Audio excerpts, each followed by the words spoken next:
weeks doesn't seem like very long either. But how about 362,880 minutes?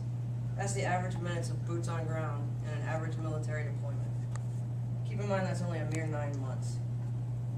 Think about that, and you're spending 120 degrees in the shade, working 12 hours a day plus, and then as well as that, you're under strenuous conditions. That's not to include time to have mandatory PT, physical training. That's not including time to eat. And by eat, I mean standing in lines at the chow hall behind hundreds of other sailors, soldiers, Marines, and airmen for the chow hall to open for mediocre food at best. You take that into account, you still need a shower. You still need to get in contact with your loved ones via email, webcam, and the rare occasion that you do get a phone call. And keep in mind they're 7,000 miles away, so it makes it hard on all the way around. So in 24 hours, you might wake up with 3 or 4 hours of sleep under your belt. That's the reality of an easy military deployment. That's the easy ones. That's just the tip of the iceberg. Many different types of deployments. There are many different types of jobs. The military is very, very well stacked as far as different types of experiences you can get. So it's a huge deal when service members actually do get to come home. We have a famous saying in the military, and it is hurry up and wait. You get excited for something, you're waiting around, that's all you do. They'll tell you to run here, you run there, and you wait for a couple hours for no reason. I'll give you a good example. I did a deployment in 2002 and 2003 on board the USS Tortuga, Dock Landing Ship 46. We were to do a 6-month Mediterranean cruise, and our job was to escort the 24th Marine Expeditionary Unit, or we call them 24th MEU. So our Marine guys out of North Carolina to Iraq. We had a lot of ports on the way. Well, actually few ports. There were very few ports. There were very few, very far in between. That deployment lasted, or it was supposed to last 6 months, which is 4,062 minutes, or 4,032 minutes. 7 months into our deployment, of our 6-month deployment, 7 months into it, we go to the chow hall and realize it's steak and lobster day, surf and turf day. All right, anytime you're getting surf and turf, there's never good news to follow. That's how they butter you up. So during chow, they come over to the 1MC, which is the PA system for a ship, and he says, our captain, he says, well, I got some bad news. I'm sure you already knew that, but we have been extended indefinitely. I don't know when in the hell you're going home. He actually even said that. Those were his words by quote.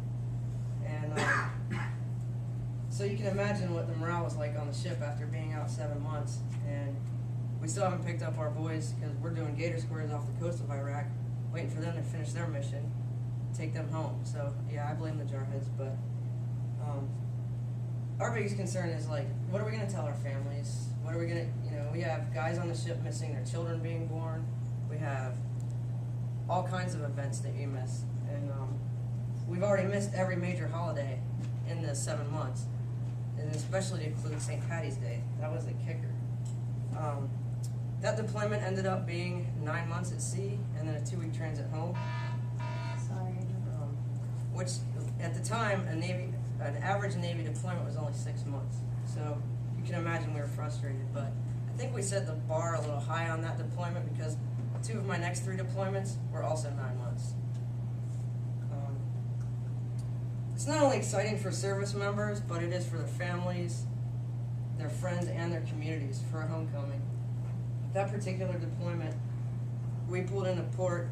We were all in our dress whites, manning the rails is what we called it, standing at attention when we pulled in.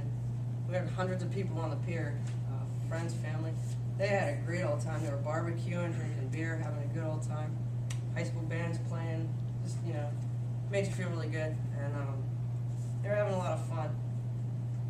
And, well, when you pull in the port, you can't just leave a $1 trillion war vessel unmanned.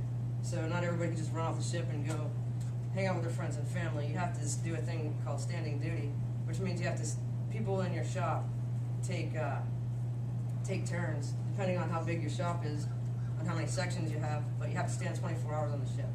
You can't leave. And one of my guys he was in my division. He wasn't in my shop, but he was in my division.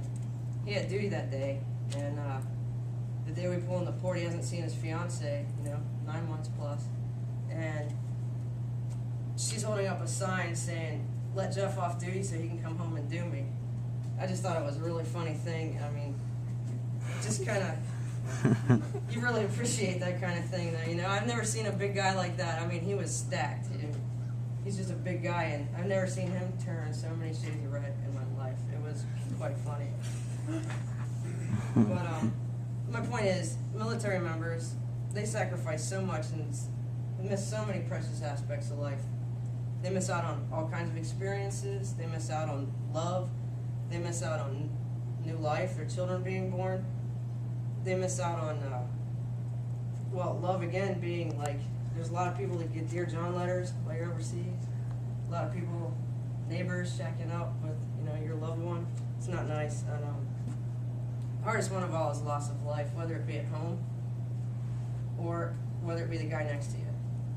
I've had both happen, and it really sucks. But those are things you can't really think about when you're overseas. You just kind of try to complete your mission as fast as you can. Make sure it's done safely, so that way when you do come home, it's an even more welcome, appreciated homecoming.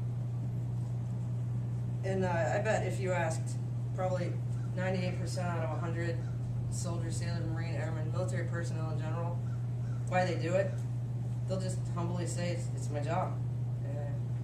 You have a job, you do it, it's my job, it's what I do. And I do have to admit, though, it is nice to hear a thank you once in a while. I do appreciate that when we do hear it.